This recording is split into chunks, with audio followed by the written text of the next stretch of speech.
తిరుపతి జిల్లా చంద్రగిరి నియోజకవర్గం చంద్రగిరి మండలం తొండవాడలోని ముక్కోటి ఆలయాన్ని మాజీ ప్రధాన న్యాయమూర్తి ఎన్వి రమణ బుధవారం దర్శించుకున్నారు.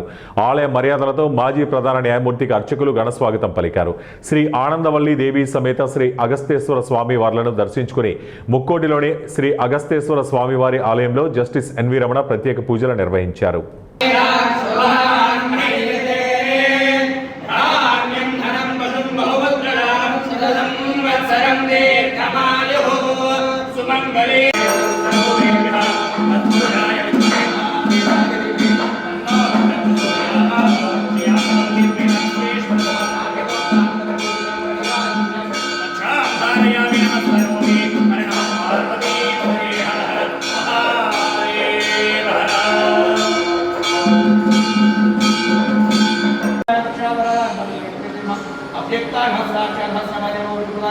आनंदाय तारकाय परमेश्वराय श्री अगस्त्येश्वर स्वामी